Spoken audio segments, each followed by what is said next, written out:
Hi, I'm Dr. Faber, and now we're going to discuss the sleep-wake schedule disorders, particularly delayed sleep phase and advanced sleep phase. And these are listed under what we call circadian rhythm disturbances. It's another term. So for delayed sleep phase, these are people who tend to fall asleep later than would be ideal and then want to wake up later than would be ideal, especially teenagers. So let's say a teenager that tends to wind down and really, can fall asleep, but maybe not until midnight or 1 a.m.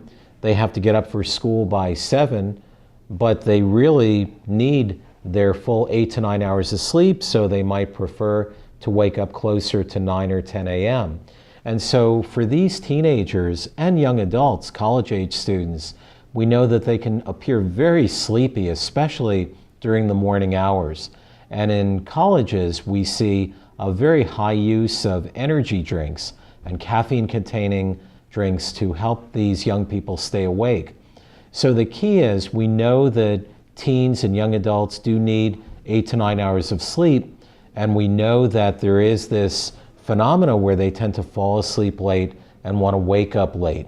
And indeed, for kids who have to wake up for school, like middle school or high school, they end up catching up with their sleep maybe on the weekends.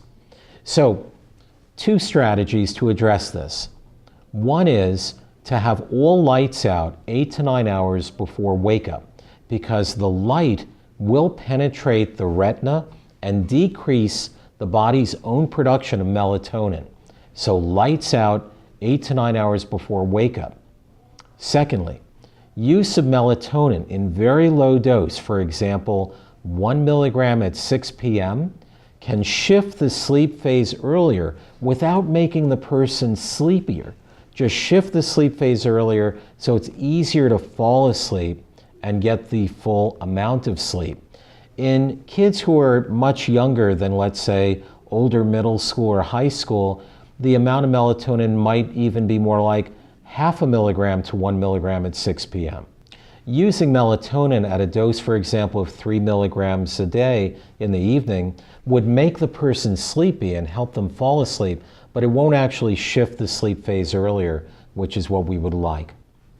With advanced sleep phase, this is where a person tends to fall asleep earlier and then wants to wake up earlier. And this is generally seen in older adults. And in advanced sleep phase, what happens is the person may wake up during the early morning hours. And if they were taking a medicine to help them sleep through the night, it might actually result in them losing their balance and falling. And this, for example, in seniors, is a cause of hip fractures, use of sleeping medications, advanced sleep phase, waking up, being kind of groggy and falling. So delayed sleep phase affects teenagers, young adults. Advanced sleep phase tends to affect older adults. And both are considered to be sleep-wake schedule or circadian rhythm disturbances. Thank you.